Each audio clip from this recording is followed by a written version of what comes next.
There's a small country in Europe called Belarus. Right now, the official opposition, the party that has a chance to depose and replace a dictator who has ruled for 26 years, comes straight out of YouTube. This is not the first YouTuber to transform the world of electoral parliamentary politics, and it's not going to be the last. This is August 8th, 2020, and we're passing a really interesting milestone in terms of the whole world waking up to realize the political potential of YouTube, the political potential of video and audio being shared over social media if some other website rises up to compete with or replace YouTube. There's an election being contested in the tiny country of Belarus, population 10 million, right now. And the official opposition, so to speak, is a phenomenon entirely created by YouTube that's risen up to challenge what most people regard as a kind of dictatorship that has been in power in Belarus for 26 years. There was a man who started making YouTube videos complaining that the government was corrupt. Again, YouTube isn't special. I'm sure these videos were also shared on Facebook or what have you. He was himself formerly a bank manager. And when it became clear that he wasn't just content to criticize the government, and when he was gaining more and more followers and more viewers for his critique of what was wrong in the politics of Belarus, when it became clear that he was in fact going to nominate himself to stand for election, the government went through the records of what he'd done in his job as a bank manager, and they found some pretext to put him in prison. I wasn't born yesterday. I don't presume that he's innocent. It's malicious prosecution either way, of course. He was put in prison to stop him participating in the elections and to stop him from chastising the government. However, it's quite possible that anyone who's been a bank manager for a few years at some point or another has done something wrong that there's some paper trail for that can get them put in prison. So he's in prison right now, and his wife is standing in his place. His wife is quite good looking and quite well spoken. I have not studied any of the languages concerned, but it seems to me, I'm just listening to the clips of the two of them and seeing the English translation on screen. It seems to me that in many ways she's a better candidate for president of Belarus, and she's delivering the same message with a great deal of charisma and aplomb. So this is a case where real politics. All right. Let me word this carefully. It would be so easy for me to say, this is a case where social media and YouTube intersect with and derail the world of real politics. And that's not what I want to say at all. What I want to say is this. I want to say that we have been kidding ourselves to think that YouTube and real politics are two different things. They're not. This is not the first YouTuber to transform the world of electoral parliamentary politics, and it's not going to be the last. Do you guys remember when Sargon of Akkad made the leap from YouTube political commentator to actually running in elections? I completely despise Sargon of Akkad. I have no sympathy for him. I'm not a fan of his videos. Nevertheless, when that happened, we can say, hey, I'm not sure if this is the first guy to make the transition from YouTuber to standing for election for parliament, but it's not going to be the last, right? And why? It's because this medium has unbelievable, wonderful advantages over so-called real-world politics. This whole ego trip we're on in the modern Western decadent world, that we're somehow superior to other cultures because back in Athens they came up with this thing called democracy. Really think it through. Really think through how crummy and limited the process of receiving and debating and discussing and deciding on ideas was back in Athens. All right? You get together a couple hundred people in a room at the Boule. People give these very passionate, over-the-top lectures, demagoguery. All our vocabulary in the English language related to politics derives from this brief period in Athens. The origin of these ideas and these words in English, even demagogue and so on, right? People would practice rhetoric. You can read Aristotle's book on rhetoric, etc. And then it's like, okay, you've had 5 minutes to think about it. You heard this side of the debate. You heard that side of the debate. Now you guys make a decision, and you decide if we're going to go to war or not. You decide if these couple hundred people are going to be slaughtered or not. You decide if Socrates is guilty or innocent, if you're going to kill him or not. Terrible binding decisions with long-term consequences were made with no research, no reflection, no ability of the people in that crowd to fact check something by Googling it. You know what I mean? Oh, you claim that the sewage system is working just fine. Well, I just Googled it, and this is how much particulate matter is in the river, and this is, you know what I mean? Like there are levels to this democratic participation. We have so many advantages gathering in this assembly right now with you and you and you in your kitchen, in your living room, even if you're washing the dishes while you're doing it, that you can hear this and you can chit chat with your husband or wife. You can Google, you can fact check, you can compare another opinion. And if you scroll down the list of videos of this guy, Viktar, I'm sorry, I'm not going to attempt to pronounce his last name. Okay, Viktar Babaryka. The numbers on these videos are not huge. So, 30,000 views, 50,000 views, 80,000 views, right?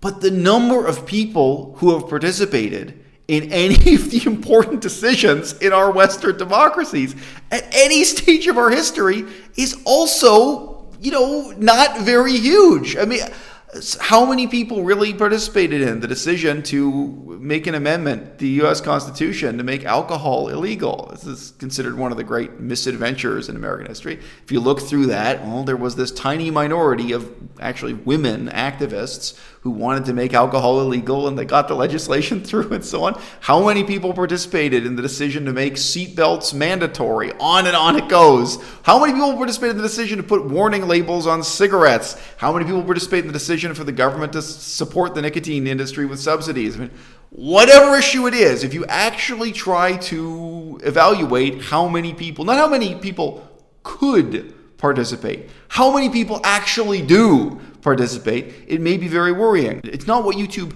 can be. It's what YouTube really is in our lives, for me and you and you and you.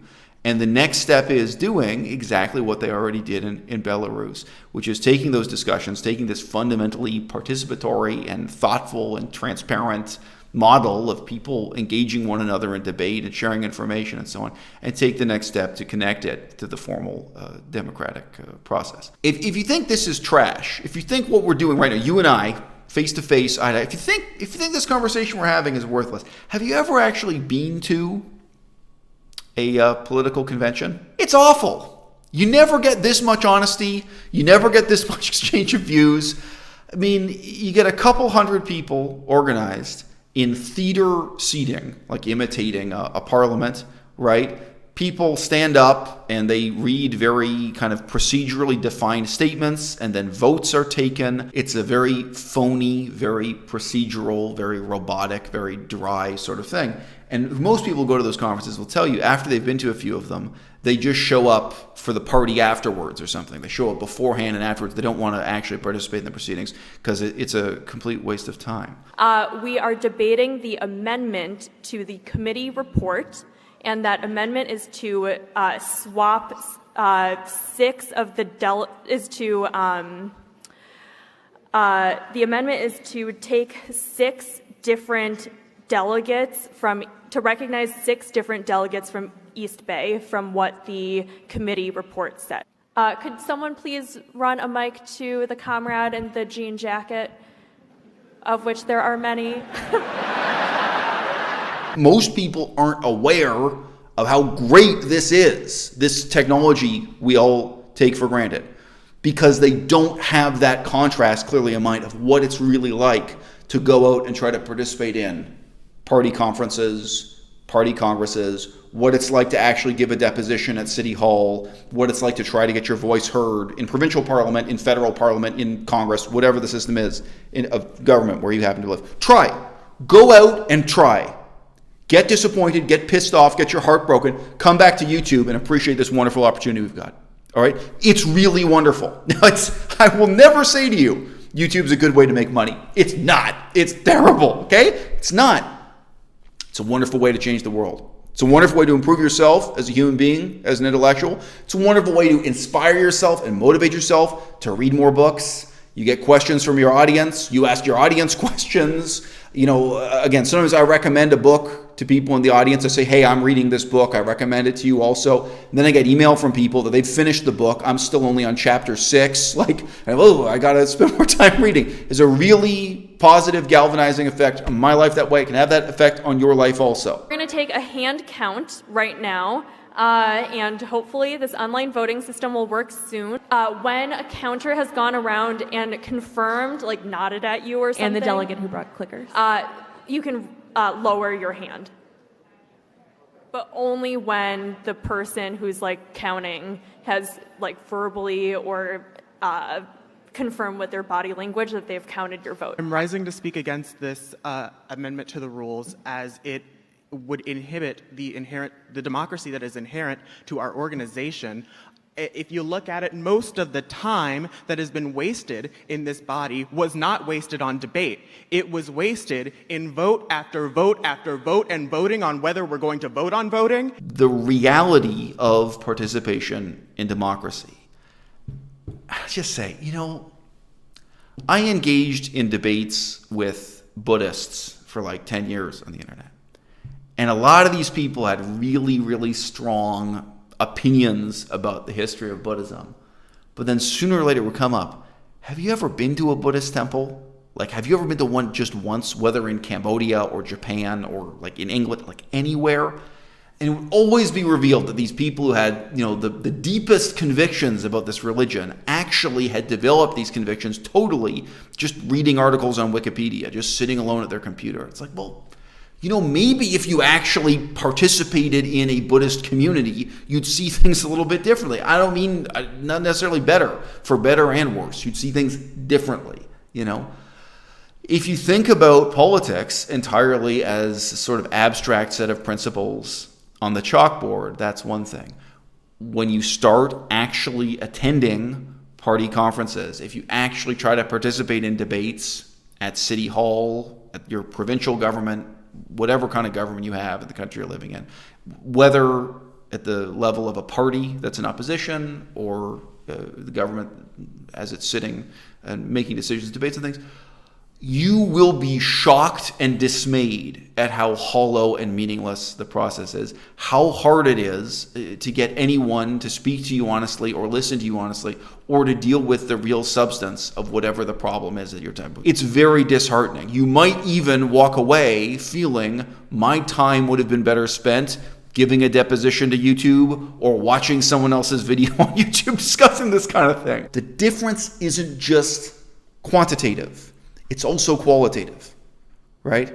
50,000 people who are spread out all over the place and can sit and think about this and talk about it with a friend and can fact check, can look things up, can Google some of the claims you're making. Maybe you're telling the truth, maybe you're lying, maybe there's some inaccuracies in your political claims. They can look up another YouTube video and hear a contrasting perspective. Qualitatively, this is profoundly better than what they had going on in Athens, at the Pnyx, at the Boule.